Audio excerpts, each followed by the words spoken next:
Tahukah Anda, di padang pasir tandus Jazirah Arab, nasab garis keturunan adalah segalanya. Itu harga diri, kekayaan, dan jaminan hidup. Namun ada satu pemuda yang dengan sadar, di hadapan banyak saksi, menolak garis darahnya sendiri. Assalamualaikum warahmatullahi wabarakatuh, sahabat.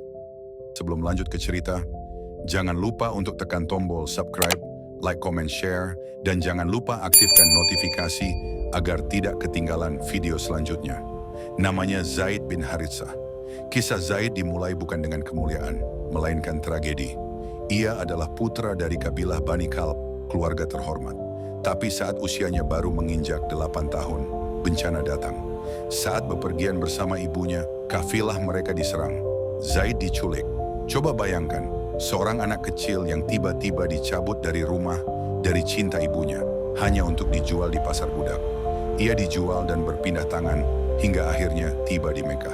Di sana, ia dibeli oleh seorang wanita kaya raya bernama Khadijah binti Khuwailid yang kemudian menghadiahkannya kepada tunangannya, seorang pemuda jujur yang dikenal sebagai Al-Amin. Pemuda itu adalah Muhammad. Di bawah naungan Muhammad, Zaid tidak pernah merasa menjadi budak. Muhammad memperlakukannya seperti anak sendiri. Di rumah itu Zaid menemukan kedamaian yang hilang, rasa aman, kasih sayang, dan bimbingan. Di saat Makkah dipenuhi kekejaman dan penindasan, rumah Muhammad adalah oasis kemanusiaan.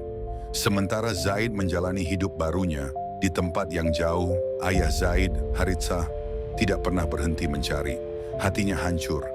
Ia menghabiskan sisa hidupnya mengembara dari kabilah ke kabilah, pasar ke pasar, menyanyikan syair-syair kesedihan tentang putra tunggalnya yang hilang. Seluruh hartanya habis untuk mencari Zaid. Bertahun-tahun berlalu, dan Zaid yang dulunya anak kecil, kini tumbuh menjadi pemuda yang cerdas dan setia. Muhammad diangkat menjadi nabi. Zaid menjadi salah satu orang yang paling awal memeluk Islam. Konflik emosional terbesar dalam hidup Zaid terjadi di musim haji. Beberapa orang dari kabilahnya yang kebetulan berhaji mengenali Zaid. Mereka berlari membawa kabar itu kepada Haritsah. Haritsah segera menuju Makkah. Ia datang menemui Muhammad dengan tawaran yang memilukan. Wahai Muhammad, ambillah tebusan ini. Ambillah semua yang tersisa dari hartaku. Lepaskan Zaid putraku ke pangkuanku. Muhammad Al-Amin yang jujur menjawab dengan senyum lembut. Ia tahu ikatan batinnya dengan Zaid sangat kuat, tetapi ia menghormati hak ayah kandung. Muhammad membawa Zaid dan Haritsah ke pelataran Ka'bah di depan khalayak ramai. Muhammad berkata, "Wahai Zaid, ini adalah ayah dan pamanmu. Pilihlah sekarang. Jika kamu ingin bersama mereka, aku akan membiarkanmu pergi tanpa tebusan." Semua orang menahan napas. Ini adalah momen yang akan menentukan.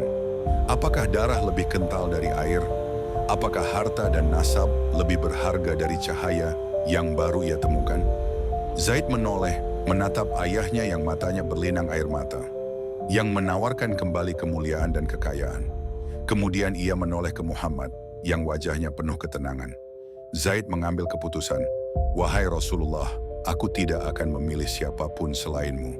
Bagiku engkau adalah ayah dan pamanku. Cintaku padamu tak tertandingi." Haritsah, sang ayah kandung, terkejut. Hatinya hancur, namun ia juga menyaksikan keagungan akhlak Muhammad. Saat itu juga, di tengah ramainya Makkah, Muhammad berdiri tegak. Ia memeluk Zaid dan berteriak kepada semua yang hadir, "Saksikanlah, Zaid adalah anakku, ia adalah pewarisku, dan aku adalah pewarisnya." Sejak hari itu, Zaid bukan lagi budak, bukan lagi sekadar pelayan. Ia dikenal sebagai Zaid bin Muhammad hingga turun ayat Al-Quran yang melarang menisbatkan anak angkat kepada selain ayah kandungnya. Namun, cinta dan statusnya sebagai anak angkat kesayangan Nabi tidak pernah berubah. Zaid bin Haritsah adalah satu-satunya sahabat Nabi yang namanya disebutkan langsung dalam Al-Quran, Surah Al-Ahzab ayat 37. Ia adalah jenderal pemberani, satu-satunya budak yang kemudian menjadi panglima termuda di usia 50 tahun. Memimpin pasukan yang di dalamnya terdapat sahabat-sahabat senior. Kisah Zaid mengajarkan kita bahwa kekayaan sejati bukanlah pada darah atau harta, tetapi pada ikatan hati dan pilihanmu sendiri atas jalan kebenaran. Pilihan Zaid di hadapan Ka'bah adalah deklarasi bahwa iman adalah ikatan Itulah kisah Zaid bin Haritsah yang penuh haru. Jika ada salah kata mohon dimaafkan karena kesempurnaan hanya milik Allah. Sampai bertemu di video-video selanjutnya tentang kisah-kisah inspiratif lainnya. Wassalamualaikum warahmatullahi wabarakatuh.